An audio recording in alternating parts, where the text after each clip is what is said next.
What players in the first round of the NFL draft would be the best fit for the Baltimore Ravens? Let's talk about it.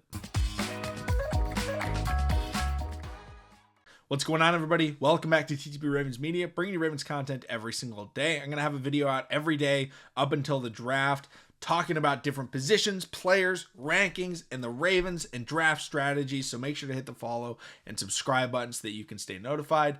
And also make sure to comment and let me know any players that you want me to talk about. If you specifically say like, hey, what are some day 2 wide receivers you think would be good options? Or what are some day 3 tackles? Or whatever it is. Let me know. I'll try and make videos about them. But this one, I'm talking about the first round and best fits for what I feel the Ravens. Now, in this video that I made last year, I made a video on the best wide receiver fit for the Baltimore Ravens. And I actually said it was Zay Flowers, which is ironic because at the same time, I didn't want Zay Flowers. So it worked out, though. I'm happy we got Zay Flowers. I'm glad I was wrong. I like Jordan Addison more than Zay Flowers. That was the reason why. Both ended up being pretty comparable in terms of rookie performances. So hopefully I can get it right again. And the Ravens draft one of these players that I talk about because I like all of these guys. But I want to specify these are not the 3 best players that I think the Ravens must draft. I think these are the 3 players that I think best fit what the Ravens are going for, or they fit the Ravens mantra. You know, they play like a Raven. That doesn't mean, right? So I have an offensive tackle, I have a wide receiver, and I have a pass rusher. This does not mean this is my number 1 offensive tackle, number 1 wide receiver, and number 1 pass rusher to draft, right? Like if Fashanu falls to the Ravens, yes, take Fashanu over the guy that I end up talking about. So this doesn't mean these are my top 3 players for the Ravens. These are just the 3 players that I think would work really well in Baltimore and fit what we're trying to do schematically, and fit into the culture of Baltimore. First off, offensive tackle. I think Tyler Guyton is the best fit for the Baltimore Ravens. He's 6'8". He's 320 pounds. He had an unbelievable combine, a 34, I believe, and a half inch vertical jump, which is outlandish for someone 6'8", 320 pounds. So that already shows off his athleticism. Very strong, but he plays right tackle. And when you're looking at the Baltimore Ravens, the Ravens don't need a left tackle to start this year, right? We have Ronnie Stanley. Now, next year, potentially, we could definitely need a left tackle. But right now, the competition is at right tackle.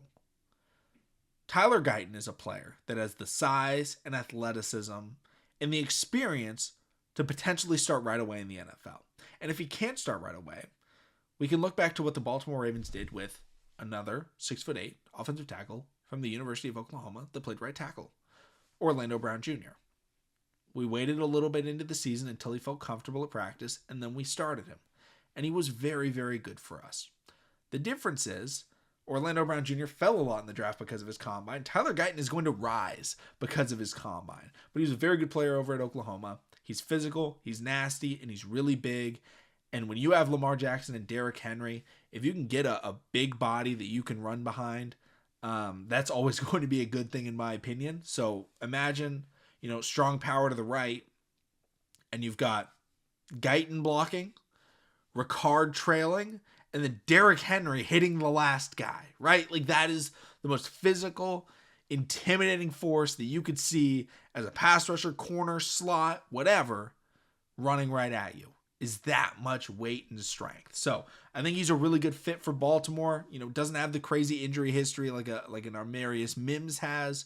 So I think it's just the best option, and I think he will be available at 30, or at least a decent chance, 50-50 on if he'll be available.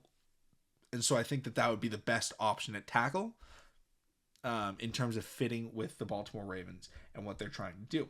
Next up for wide receiver, I said Keon Coleman. I know not a lot of people like Keon Coleman. I drafted him yesterday in my mock draft, but I want to talk about him a little bit more.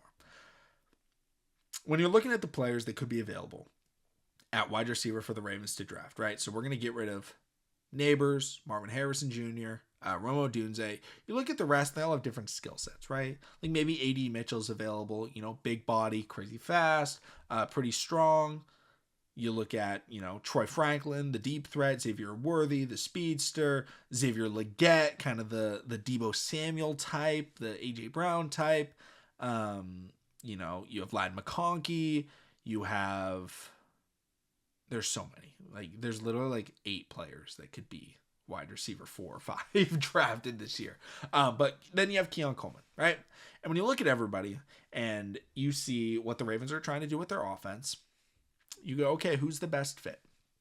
Well, Todd Monken loves the screen game. That's the first thing. The Ravens also want to run the ball. And the Ravens want to play physical.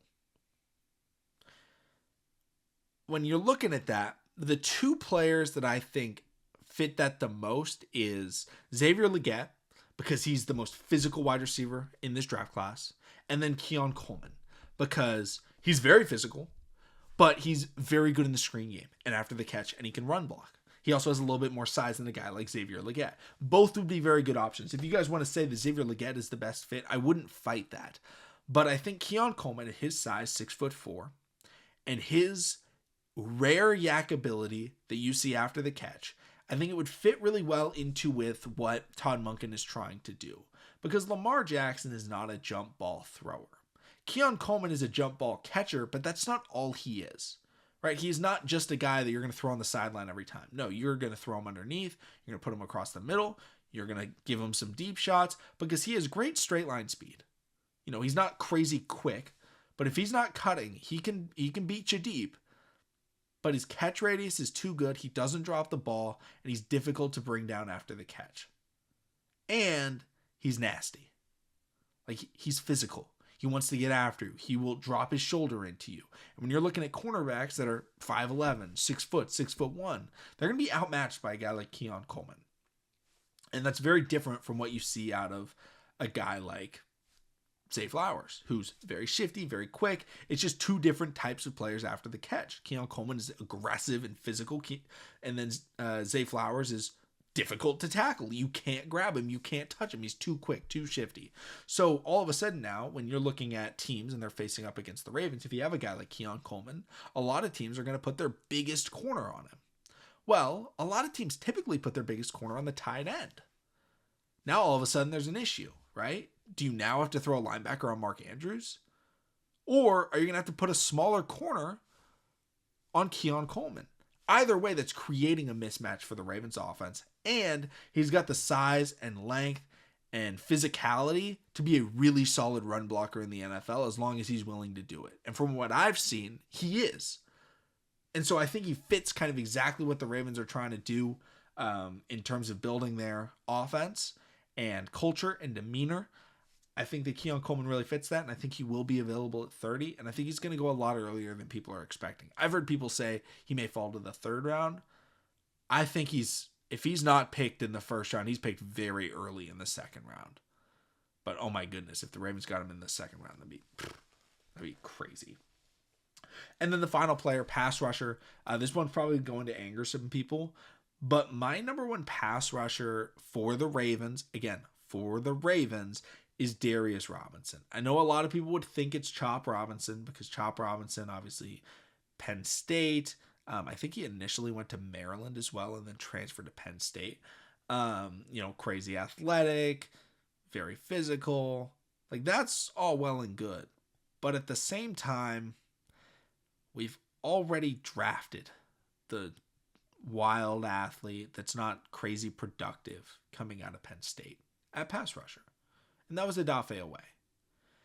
And I think what Darius Robinson brings, I've talked about it before. My comp for him is career arc of a Matthew Judon.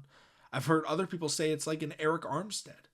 And I think both would be very, very good because he can do a bunch of different things. If he develops like a Matthew Judon, he would start his career as an edge rusher, but as a physical, strong force that is great at setting the edge and stopping the run, which is always the first motivation of the Baltimore Ravens defense. Stop the run. That's what he's going to be able to do right away. He's 6'5", he's like 270 pounds. He's strong, he's physical, he's violent. He's smart in the run game. He's going to be able to do that right away. And so if he develops his pass rush moves, like Matthew Judon did, eventually he could become that Matthew Judon-esque pass rusher. Or you develop him like an Eric Armstead.